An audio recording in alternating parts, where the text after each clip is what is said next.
are you all? Hope you all are very good. Today, students, we are going to start our 13th chapter of class 5th, which is about the moon and eclipses. Student, today we have to discuss a detailed description of our natural satellite of Earth, which is known as moon, okay? And the various eclipses formed by it. So, let's begin our chapter with the very first topic, which is the moon. So, student, as you all know, moon क्या है? Closest heavenly body है अर्थ की और अर्थ की only natural satellite है ना, अकेली natural satellite. See, the moon is the closest heavenly body of the earth. It is the only natural satellite of the earth. It revolves around the earth and rotates on its axis.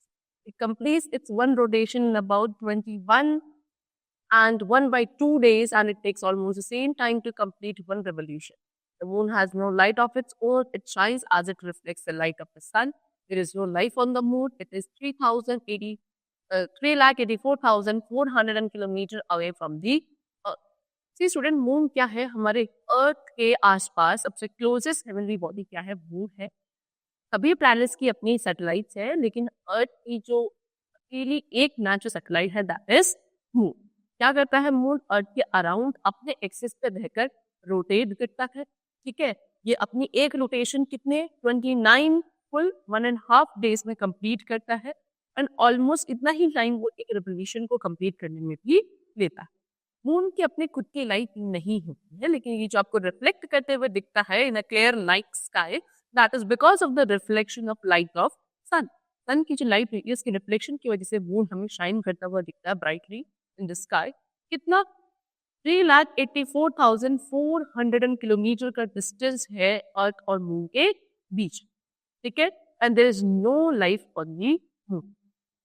There is, see, they have shown there is no atmosphere on the moon, that the astronauts' footprints on the moon will remain there for centuries. ठीक है, moon में कोई भी atmosphere नहीं है. ठीक है, लेकिन वहां जो हमारे एस्ट्रोनॉट्स आते हैं उनके फुटप्रिंट्स वहां मून पर क्या सेंचुरीज तक आपको देखने को मिल सकते हैं.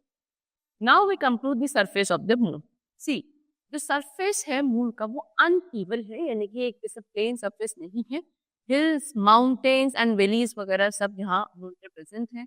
There are big holes called craters on the surface of the moon. These craters are created by the collision of meteoroids and the moon.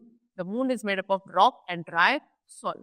तो बड़े बड़े होल्स हैं हमारे मून के सरफेस पे, जिनको क्रेटर्स कहते हैं. और ये जो क्रेटर्स है ये किसकी वजह से बने मून के सरफेस पे? जब मून और मेटेरॉइड्स का क्या आपस में कोलिजन होता था, ठीक है, इसकी वजह से एक क्रेटर्स का फॉर्मेशन हुआ on the surface of the moon. Moon किसका? रॉक और ड्राई सॉइल से मिलकर बना है क्या? Moon. Then there is no water and air on the moon. Due to the absence of air one can not listen and sound on the moon. क्या है? कोई भी वाटर या एयर मून पर प्रेजेंट नहीं. ठीक है, क्योंकि वहां एयर प्रेजेंट नहीं है, वाटर प्रेजेंट नहीं है, और इसी वजह से क्या मून पर कोई भी साउंड को हम लोग नहीं सुन सकते, क्योंकि साउंड को ट्रैवल करने के लिए मीडियम रिक्वायर्ड होता है. अर्थ सरफेस पे साउंड ट्रैवल करती है, सबसे जो कॉमन मीडियम है वो है एयर. लेकिन क्या in the moon there is no atmosphere, no air, because of which we can not listen any kind of sound on the moon surface.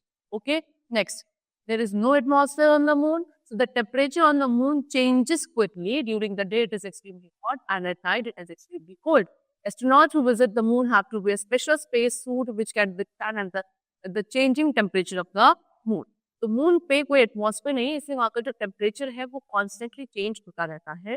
During the day बहुत ज्यादा गर्मी है, during the night extremely cold temperature होता है moon के surface पे. जो astronauts moon पे जाते हैं, ठीक है, वो स्पेशल स्पेस सूट्स पहनकर जाते हैं, सो दैट ऐसी ड्रास्टिक चेंजिंग जो टेम्परेचर है वहाँ का, जो चेंजिंग कंडीशंस है एटमॉस्फेयर की मून की, उसको विथस्टैंड कर सके, वहाँ पे सर्वाइव कर सके.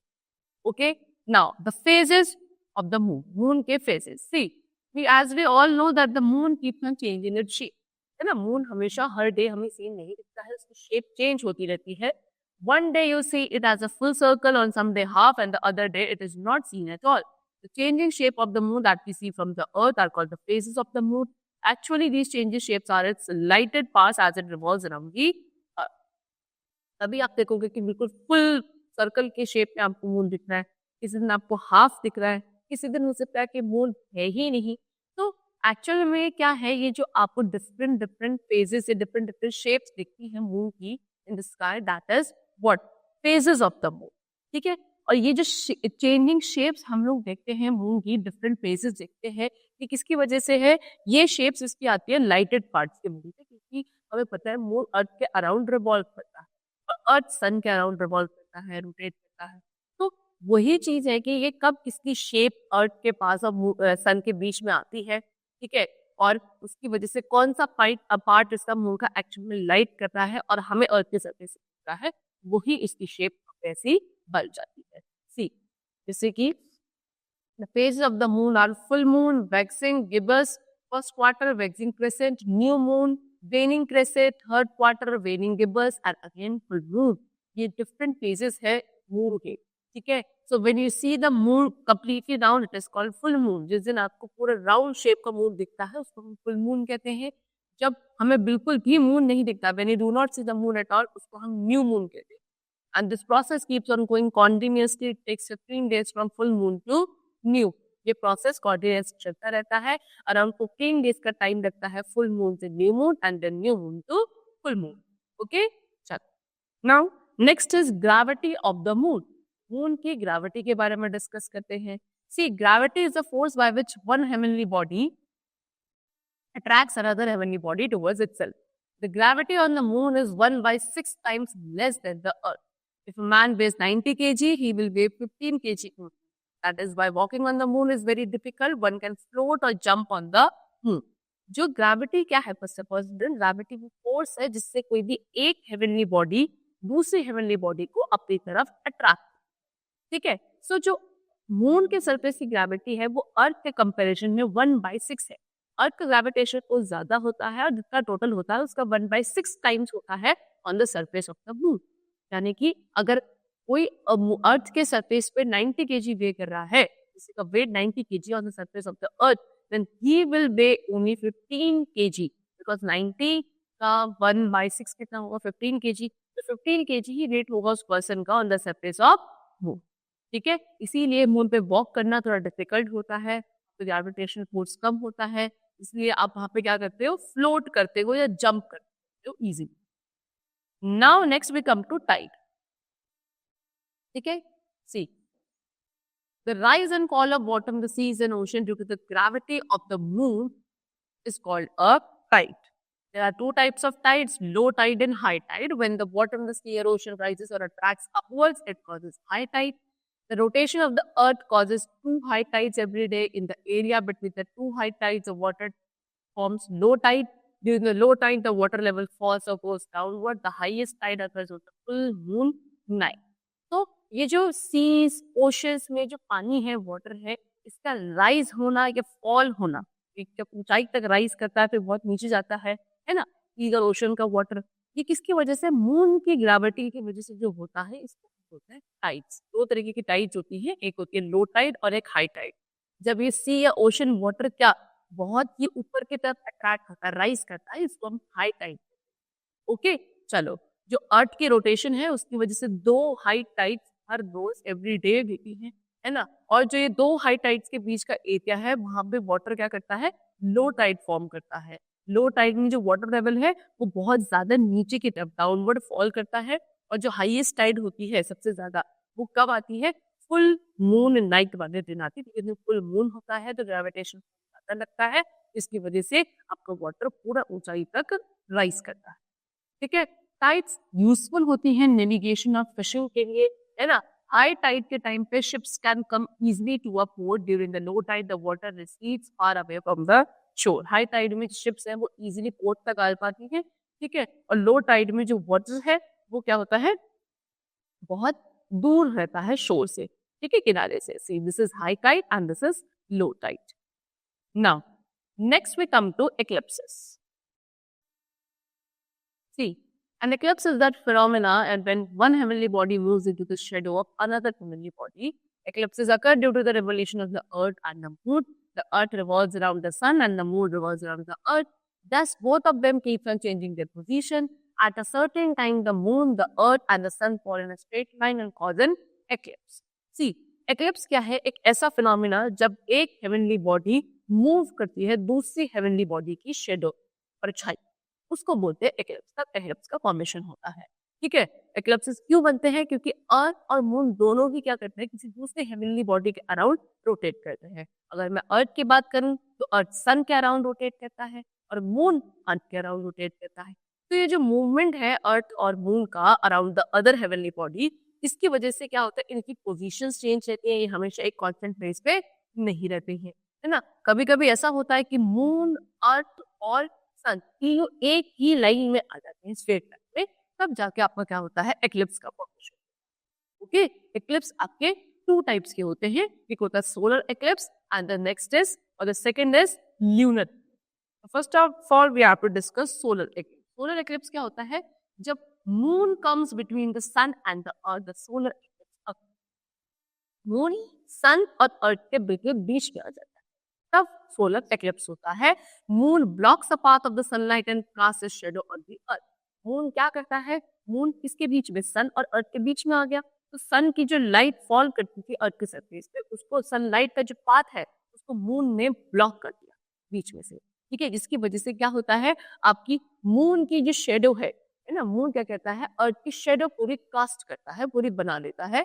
And when the moon moves out of this position the eclipse gets over. ठीक है, जैसे मून हल्का हल्का फिर रोटेट करेगा और रोटेट करके जब अपनी पोजीशन से उधर चला जाएगा, दूर चला जाएगा, तो सन की जो लाइट ब्लॉक हो गई थी वो हट जाएगी, है ना, और दोबारा से अर्थ सरफेस पे आएगी and then the solar eclipse will end. ठीक है, तो जिस टाइम पे मून बीच में आ रहा होता है उस टाइम पे सोलर एक्लिप्स के दौरान बिल्कुल अर्थ के सरफेस पे अंधेरा हो जाता है। ठीक है, कोई भी लाइट नहीं होती क्योंकि लाइट का पाथ जो है ब्लॉकेज कर दिया गया है। अब सोलर एक्लिप्स आपका कंप्लीट भी हो सकता है, पार्शियल भी हो सकता है। जब द सन है gets hidden by the moon completely, it is a complete solar eclipse. जब आपका जो सन है वो पूरी तरीके से छिप जाता है इसकी मून की वजह से, तो बोलेंगे solar eclipse, complete solar eclipse. लेकिन जब सन छिपता है मून की वजह से, लेकिन पार्शियल, पूरा नहीं, आधा, उसको बोलेंगे partial solar. We must not watch the solar eclipse with the naked eyes as it's very harmful for our eye. हमें सोलर एक्लिप्स को अपनी नेकेड आई से नहीं देखना चाहिए क्योंकि ये हमारी आई की हेल्थ के लिए हार्मफुल होता है। Now next we come to lunar eclipse. Lunar eclipse कब होता है? When the earth comes between the sun and the moon, the lunar eclipse occurs. The earth casts a shadow on the moon as the earth blocks a path of the sunlight. The part of the shadow that totally blocks the sunlight is called the umbra, and the part that blocks only a part of the sunlight is called the penumbra. See, होता क्या है, जब अर्थ सन और moon के बीच में आ जाता है क्योंकि अर्थ की सन के अराउंड रोटेट करता है। अब जब अर्थ सन और मून के बीच में आ जाएगा तब ल्यूनर एक्लिप्स होता है।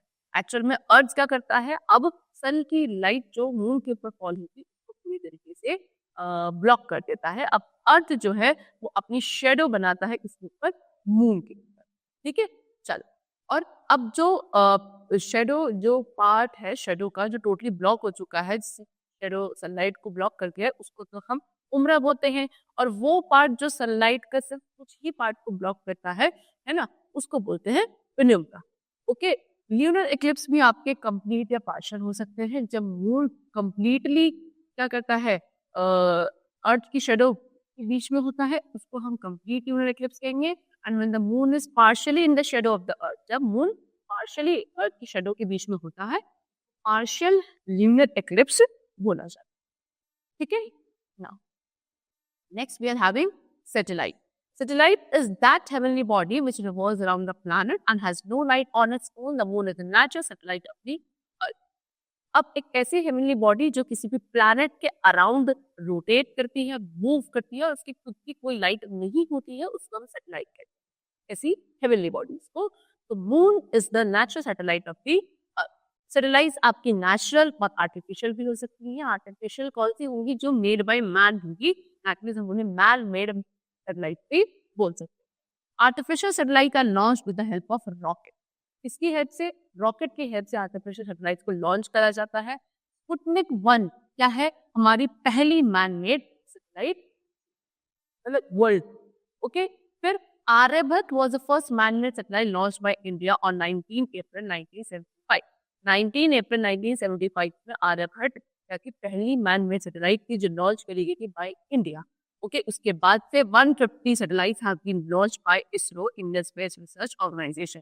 और तब से तो अराउंड 150 सैटेलाइट हम लोग लॉन्च कर चुके हैं स्पेस में। ठीक है, इसरो हमारी ही क्या है, एक इंडियन स्पेस रिसर्च ऑर्गेनाइजेशन है। ठीक है, चल आर्टिफिशियल सैटेलाइट्स का यूज क्या होता है? They are used for weather forecasting, to collect the information about outer space. Outer space की इंफॉर्मेशन कलेक्ट करने के लिए, वेदर फोरकास्टिंग के लिए, कम्युनिकेशन एंड नेविगेशन के लिए, स्पाई करने के लिए, गाइड मिसाइल्स को गाइड करने के लिए, इन सभी चीजों के लिए आर्टिफिशियल सैटेलाइट्स का क्या करा जाता है, यूज किया जाता है।